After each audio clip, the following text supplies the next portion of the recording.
പുള്ളിക്കാരന്റെ അടുത്ത്. പക്ഷെ ഇവളിപ്പോ കൊണ്ടിരിക്കും അങ്ങനെ സീരിയസ് ആയിട്ട് പറയുമ്പോ ചേച്ചി ആ മനുഷ്യൻ ഇത്ര ഹൈ ലെവലിൽ നിന്ന ഒരാളാ ആളുടെ ഇമോഷൻ വെച്ചിട്ട് ഇവള് കളിച്ചോണ്ടിരിക്കുന്നത്. എന്റെ പൊന്ന് പള്ളി, എന്തൊക്കെയാണ് എന്റെ ശൈത്യമോളെ ഈ വിളിച്ചു കൂവുന്നത്. അനീഷേട്ടന്റെ വിഷയം എല്ലാവർക്കും അറിയാം. ഇപ്പൊ അത് കഴിഞ്ഞ് അത് അവസാനിച്ച് നിങ്ങൾ ആ പുറത്തുനിന്ന് അകത്ത് വന്ന് വീണ്ടും അത് കുത്തിപ്പൊക്കല്ലേ, എന്ത് കാര്യമാണുള്ളത്. വളരെ വളരെ മോശമായിട്ടോ. ഇപ്രാവശ്യം ബിഗ് ബോസിനകത്തേക്ക് തിരിച്ചു കയറി വന്ന ആളുകൾക്ക് ബിഗ് ലൂസ് കൊടുത്ത കുറച്ച് ഇൻസ്ട്രക്ഷൻസ് ഉണ്ട്. അതായത് വെറുതെ നിന്ന് ചൊറിയാനാണ് മുൻഷി ചേട്ടായി വന്നിട്ടുള്ളത്. പഴയ കാര്യങ്ങൾ കുത്തിപ്പൊക്കി പ്രശ്നമുണ്ടാക്കാനാണ് കട്ടപ്പ ചേച്ചി വന്നിട്ടുള്ളത്. ബിൻസ് ഇതിനിടയിലൊക്കെ നിന്ന് താളമടിക്കാനാണ് വന്നിട്ടുള്ളത്. അതേപോലെ അക്ബറിനെ വല്ലാണ്ട് സപ്പോർട്ട് ചെയ്യാൻ അപ്പാനി ശരത്ത് വന്നിട്ടുണ്ട്. അത് കൂടാതെ നെവിന്റെ പൊന്നമ്മന ചേച്ചിയായിട്ടാണ് നമ്മുടെ എല്ലാവരുടെയും കണ്ണിലുണ്ണിയായിട്ടുള്ള എന്റെ പൊന്നു മക്കളെ വെറുപ്പിച്ച് കൈ തരുന്ന ശാരിക അമ്മയുള്ളത്. പിന്നെ സരിക ചേച്ചി എന്തിനോ വേണ്ടി തിളക്കുന്നു, എന്താണെന്നൊരു ഐഡിയ ഇല്ല. അവരെ എവിക്ട് ചെയ്ത രീതിയെ കുറിച്ചൊരു ചർച്ച ചെയ്ത് നേരം വെളുക്കണ വരെ അതന്നെയായിരുന്നു എന്നുള്ളതാണ്. അന്നേരം രാത്രി 2 മണി വരെ ഇവര് ചർച്ചയോട് ചർച്ചയായിരുന്നു. ഓക്കെ, നല്ല രസമാണ് കേട്ടോ. പക്ഷെ ഇവിടെ അനാവശ്യമായിട്ട് തങ്കച്ചൻ വിതുരയുടെ പേര് എന്തിനാണ് ശൈത്യമോളെ വലിച്ചിട്ടത്? തങ്കച്ചനെ ചതിച്ചതുപോലെ അല്ലെങ്കിൽ അയാളെ നാണം കെടുത്തിയതുപോലെ ഇയാളെ നാണം കെടുത്തുന്നത്. അതൊരു TV പ്രോഗ്രാം ആണെന്നും സ്ക്രിപ്റ്റഡ് ആണെന്ന് എല്ലാവർക്കും അറിയാം. പക്ഷെ ഇവിടെ അനീഷേട്ടന്റെ പിന്നാലെ നടന്നത് ഒരു തമാശക്ക് കളിച്ചതാണ്, ഒരാളുടെ ജീവിതം വെച്ച് തമാശക്ക് കളിച്ചതാണ്, ഇമോഷൻ വെച്ച് കളിച്ചതാണ്. പക്ഷെ അത് കഴിഞ്ഞ് അത് അവസാനിച്ചു. പിന്നെ ശൈത്യമോളെ ഇപ്പൊ അനുമോളെ ഡിഗ്രേഡ് ചെയ്യാൻ വേണ്ടി വന്നതാ വേണല്ലേ. എന്തായാലും കൊള്ളാം, നമുക്ക് കുറച്ച് കാര്യങ്ങൾ കേൾക്കാം. ആദ്യം നമുക്ക് എല്ലാത്തിനും പരിഹാരം എന്നോണം മറുപടി എന്നോണം തങ്കച്ചൻ വിതുര വന്നിട്ടുണ്ടെന്ന് കേൾക്കാം. നമസ്കാരം, തങ്കച്ചൻ വിതുരയാണ്. അങ്ങനെ ബിഗ് ബോസ് സീസൺ 7 ഫൈനലിലെത്തിയിരിക്കുകയാണ്. നമ്മളെ പ്രിയ കൂട്ടുകാരി ഫൈനലിലെത്തിയിരിക്കുകയാണ്. അപ്പൊ ഒരു കലാകാരൻ, നാട്ടുകാരൻ, സഹപ്രവർത്തകൻ എന്ന നിലയ്ക്ക് എനിക്കും വളരെയധികം സന്തോഷമുണ്ട്. അനുമോള് കപ്പ് മേടിക്കണമെന്ന് പ്രിയപ്പെട്ട അനുമോളുടെ പ്രേക്ഷകർ ആഗ്രഹിക്കുന്നത് പോലെ ഞാനും ആഗ്രഹിക്കുന്നു. അനുമോളെ ഓൾ ദ ബെസ്റ്റ്. ട്രൈ മോളെ. ഓക്കെ, ആള് ഒരു തരത്തിലും അവളെ ഒരു കാമുകിയായിട്ടല്ല കണ്ടിട്ടുള്ളത്, സഹോദരിയായിട്ടാണ് കണ്ടിട്ടുള്ളത്. മോളെ എന്ന് വിളിച്ചത് ആ വിളിയിൽ തന്നെ കൃത്യമായിട്ട് അത് പ്രതിഫലിക്കുന്നുണ്ട് എന്നുള്ളതാണ്. ആവശ്യമില്ലാതെ എന്തിനാണ് ഈ തങ്കച്ചനെ വലിച്ചിടുന്നതെന്ന് മനസ്സിലാവുന്നില്ല. അനുമോളോട് വൈരാഗ്യമുള്ള ആളുകൾ ഇഷ്ടം പോലെ ഉണ്ടില്ല എന്ന് ഞാൻ പറയുന്നില്ല. പക്ഷെ ആ ഒരു കാര്യത്തിലൊക്കെ അയാളെ വലിച്ചിടുന്ന കാര്യമില്ല. അത് കൃത്യമായിട്ട് ആ ഒരു ടമാർ പടാറിന്റെ ടൈമിൽ തന്നെ കൃത്യമായിട്ട് അത് രേഖപ്പെടുത്തിയ കാര്യമാണ്. അത് സ്ക്രിപ്റ്റഡ് ആണ് മക്കളെ എന്ന് അനുമോള് അന്നും പുറത്ത് പറഞ്ഞിട്ടുണ്ട്. ഇന്നാണ് പറയുന്നതെങ്കിലും ഓക്കെ, അന്നും പറഞ്ഞിട്ടുണ്ടല്ലോ എന്റെ പൊന്നെ, എന്തുവാടേ ഇതൊക്കെ. ആ ഷോക്ക് ആവശ്യമായ രീതിയിലാണ് ഇത് കൊണ്ടുപോയത്. പക്ഷെ ഇത് ഒരു റിയാലിറ്റി ഷോയാണ്. ഈ റിയാലിറ്റി ഷോയിൽ റിയൽ ആയിട്ട് തന്നെയാണ് പ്രവർത്തിക്കുന്നത്. ഇവിടെ അനുമോളുടെ എല്ലാ സ്വഭാവങ്ങളും എല്ലാ സ്വഭാവ ഗുണങ്ങളും ഒക്കെ നമ്മൾ മനസ്സിലാക്കി എന്നുള്ളതാണ്. ഏറ്റവും കൂടുതൽ അടുക്കളയിലാണ് തല്ലുണ്ടാക്കിയിട്ടുള്ളത്. അതുമായി ബന്ധപ്പെട്ടുകൊണ്ട് തന്നെ ഒരു കുടുംബിനി ആയിട്ടുള്ള മനുഷ്യന്മാർക്ക് അല്ലെങ്കിൽ വീട്ടമ്മമാർക്ക് ഏറ്റവും കൂടുതൽ ഇഷ്ടപ്പെടുന്ന രീതിയിൽ അനുമോൾ അവിടെ പ്രവർത്തിക്കുന്നുണ്ട് എന്നുള്ളതാണ്.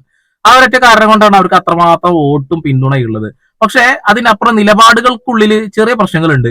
തെറ്റാണ് താൻ ചെയ്യുന്നത് എന്ന് അറിഞ്ഞാൽ പോലും ആ തെറ്റിനെ ന്യായീകരിക്കുന്ന ഒരു സ്വഭാവം. ഇതൊക്കെ PR വർക്ക് ചെയ്യുന്ന ആളുകൾ പറയില്ല. നമ്മളെ പോലെ ജെനുവിൻ ആയിട്ട് റിവ്യൂ പറയുമ്പോൾ കൃത്യമായിട്ട് അത് പറയേണ്ടി വരും. റിയാലിറ്റി എന്താണെന്ന് മനസ്സിലാക്കണം എല്ലാവരും. ഇന്നലെ ശൈത്യയോട് വേണമെങ്കിൽ പറയാമായിരുന്നു, മസ്താനിയാണ് അത് എന്നോട് പറഞ്ഞത്, മസ്താനി പറഞ്ഞത് കൊണ്ട് ഞാൻ പറഞ്ഞതാണ്, ക്ഷമിക്കടി എന്ന് പറഞ്ഞാൽ തീരുന്ന പ്രശ്നത്തിനെ ശൈത്യയുടെ മുന്നിൽ ശൈത്യ എന്താണ് എന്തൊക്കെയോ വിളിച്ചു പറഞ്ഞു എന്ന് പറയുന്നില്ലേ, എന്തൊക്കെയോ വിളിച്ചു പറയുന്നത് മനസ്സിനകത്തുള്ളതാണ്. അതിപ്പോ ആദിലെ നൂറയും പറയും. അത് പറയാതിരിക്കാനുള്ള അവസരം അവിടെ അനുമോൾക്ക് ഉണ്ടായിരുന്നു. അനുമോൾ പറയാം, അതൊരു ചെറിയ വിഷയം, ഞാൻ പറയുന്ന താല്പര്യപ്പെടുന്നില്ല, ഞാൻ വേറെ പിന്നെ പറയാം, ഇപ്പൊ പറയാം. സിമ്പിളായിട്ട് അവസാനിപ്പിക്കാവുന്ന പ്രശ്നത്തിൽ അനാവശ്യമായി വലിച്ചു നീട്ടിയത് അനുമോൾ തന്നെയാണ്. ഇപ്പൊ അനുമോൾക്ക് കുറച്ചെങ്കിലും അതൊരു നെഗറ്റീവ് ആയിട്ട് ഉണ്ടാവാൻ സാധ്യതയുണ്ട്. അനീഷേട്ടന്റെ വിഷയത്തിന് അനീഷേട്ടന് യാതൊരു നെഗറ്റീവ് ഉണ്ടാവില്ല. അയാൾ അത് ജെനുവിൻ ആയിരുന്നു, അത് അയാൾ പറഞ്ഞു, അവസാനിച്ചു, പരിപാടി കഴിഞ്ഞു. പക്ഷെ അനുമോളുടെ ഭാഗത്ത് തെറ്റി വന്നാലും ചൂണ്ടിക്കാണിക്കണം, ശരി വന്നാലും ചൂണ്ടിക്കാണിക്കണം. ഇവിടെ ഒരു മോശം പരിപാടിയായി. പക്ഷെ ഇപ്പൊ ശൈത്യ പറഞ്ഞ ഈ കാര്യത്തിനോട് നമുക്ക് യോജിപ്പില്ല.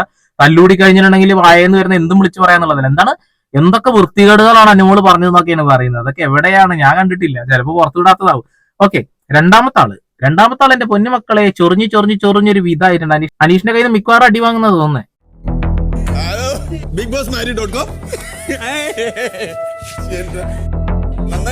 എന്ത് സ്ട്രാറ്റജിയുടെ ഭാഗമായാലും സ്ട്രാറ്റജി അല്ല, കബളിപ്പിക്കുകയായിരുന്നു. എനിക്ക് എന്റെ കാര്യം മാത്രമല്ല അറിയുള്ളൂ. ഞാനും അനുമോളും തമ്മിലുള്ള വിഷയം അത് അവിടെ ആ ചാപ്റ്റർ ക്ലോസ് ആയി. വേറൊരു മൂന്നാമതൊരാൾ വന്നിട്ട് അത് കുത്തിപ്പൊക്കേണ്ട ആവശ്യം എന്താ? അതെ, അത് കഴിഞ്ഞതാ. ഇവര് വരുന്ന അന്ന് രാവിലെ ആ പ്രശ്നം തീർന്നതാണ്. ഇനി പുറത്തുനിന്ന് വന്ന ആളുകൾ എന്തുകൊണ്ട് ഇത് പറയുന്നു എന്നുള്ളത്. അതായത് അയാളെ മാനസികമായി തകർക്കാൻ കഴിയും എന്ന് നോക്കുക. പക്ഷെ അനീഷേട്ടനെ നിങ്ങൾ തല കുത്തി നിന്നാലും മാനസികമായിട്ട് തകർക്കാൻ കഴിയില്ല. ആളെടുക്കുന്ന തീരുമാനങ്ങൾ അത് പെർഫെക്റ്റ് ആയിരിക്കും എന്നുള്ളതാണ്. ശരിയാണെങ്കിൽ ശരി, തെറ്റാണെങ്കിൽ തെറ്റ്, പറയാൻ അവസാനിപ്പിക്കും. പക്ഷെ മുൻഷി ചേട്ടായി വന്നിട്ട് ഇത് വീണ്ടും കുത്തിപ്പൊക്കണമെങ്കിൽ ബിഗ് ബോസ് കൃത്യമായിട്ട് അവിടെ ഒരു മൈൻഡ് ഗെയിം ഓപ്പറേറ്റ് ചെയ്തിട്ടുണ്ടാകാം. അത് വീണ്ടും കുത്തിപ്പൊക്കൂ, അയാളൊന്ന് പൊട്ടിത്തെറിക്കട്ടെ, കണ്ടന്റ് വേണം എന്ന് പറഞ്ഞിട്ടുണ്ടാവും. അതുകൊണ്ടാണ്. അല്ലാത്ത മനുഷ്യന്മാരാണ് എന്തായാലും. പിന്നെ എനിക്ക് പിയാന്ന് പറഞ്ഞ എനിക്കെന്താ എനിക്ക് ദേഷ്യം വന്ന അനീഷന്റെ കാര്യമൊക്കെ എടുത്തിട്ട് ആണോ? അതൊക്കെ ഞാൻ പറഞ്ഞു ചൊറിയാൻ വന്നതാ. തിരിച്ചു ഞാൻ കയറി മാന്തി അണ്ണാക്കിന് കൊടുത്തു. അനീഷേട്ടൻ്റെയൊന്ന് മാന്ത് കിട്ടി, അതേപോലെ അണ്ണാക്കിലിട്ട് കൊടുത്തത്ര അനുമോള്. രണ്ടാളും മുൻഷിയെ അങ്ങ് തേച്ച് വാരി കീറി അങ്ങ് ഒട്ടിച്ച് കേട്ടോ. അതെനിക്ക് ഇഷ്ടപ്പെട്ടു. കാരണം കഴിഞ്ഞ വിഷയമാണല്ലോ അല്ലെ, വീണ്ടും വന്ന് കുത്തിപ്പൊക്കെ അല്ലേ, കണ്ടന്റ് വേണമല്ലോ, കണ്ടന്റ് അതിനാവുമല്ലോ അല്ലെ. പിന്നെ വേറൊരു കാര്യമുണ്ട്, ഈ ശാരിക വന്ന സമയത്ത് അനുമോൾ ഓടി പോന്ന് കെട്ടിപ്പിടിക്കുന്ന ഒരു വീഡിയോ ഉണ്ടായിരുന്നു. അതിക്ക് കണ്ടപ്പോ ചിരിയാ വന്നത്. അനുമോളെ കുറിച്ചിട്ട് എന്തൊക്കെയാ പറഞ്ഞെന്നറിയാം പുറത്ത് വന്നതിന് ശേഷം.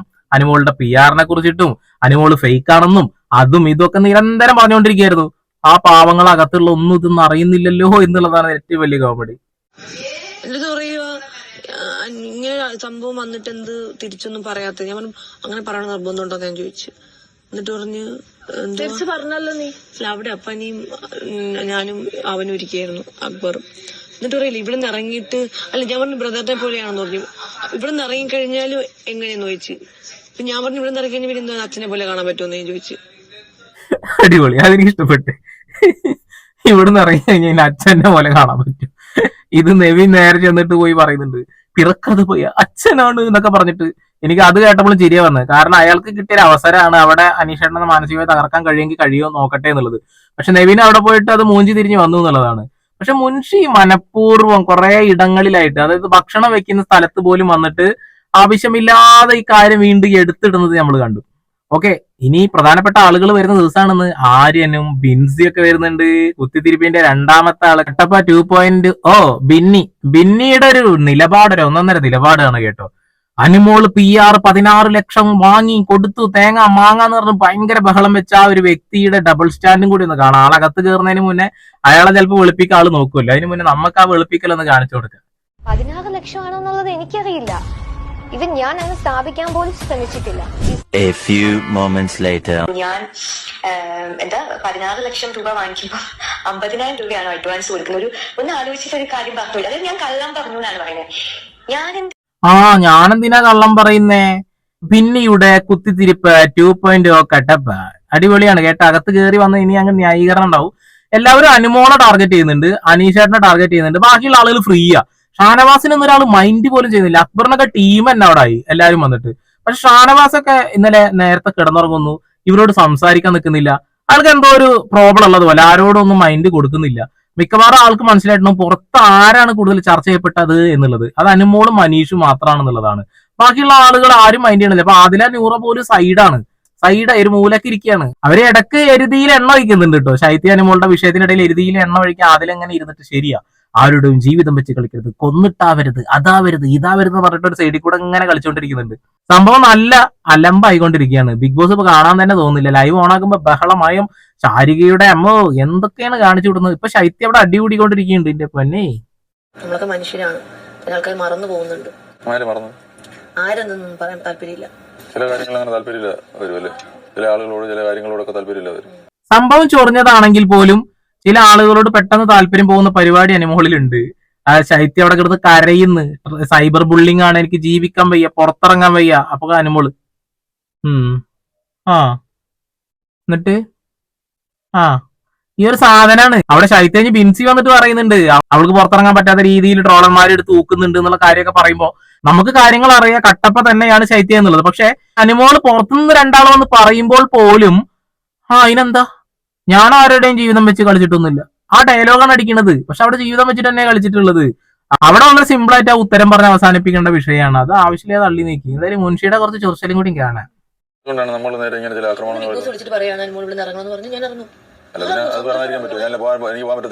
അങ്ങനെയല്ല. ഇപ്പൊ എവിറ്റായിരുന്നോ, ഇപ്പൊ ഇവിടെ നിന്ന് 2 പേര് പോകാനുണ്ട്.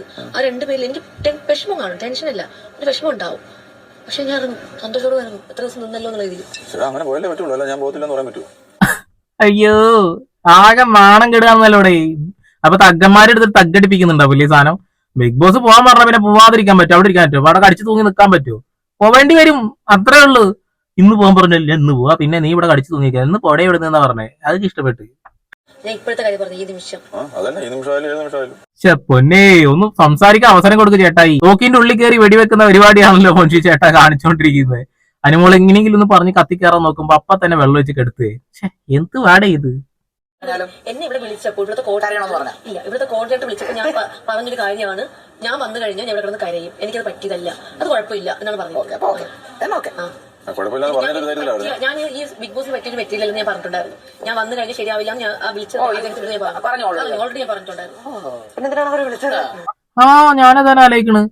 അതായത് ഒരു ദിവസം ഇത്ര അത് 50,000 രൂപ പറ്റും പെർ ഡേ കൊടുക്കുന്നു. അത് കൂടാതെ തന്നെ ഞാൻ കണ്ടന്റ് കൊടുത്തിട്ടില്ലെങ്കിൽ ബിഗ് ബോസിന് ഭയങ്കര വിഷമമാവും. എന്നെ എത്രയും മാത്രം പൈസ തറന്ന് വിടുന്ന തന്നെ കണ്ടന്റ് കൊടുക്കാനാണ്. അതുകൊണ്ട് ഞാൻ കണ്ടന്റ് കൊടുത്തുകൊണ്ടിരിക്കും. സത്യത്തിൽ അനുമോളെ അവര് വീട്ടിൽ പോയിട്ട് വിളിച്ചു കൊണ്ടുവന്നതാണെന്ന് തോന്നുന്നു കേട്ടോ.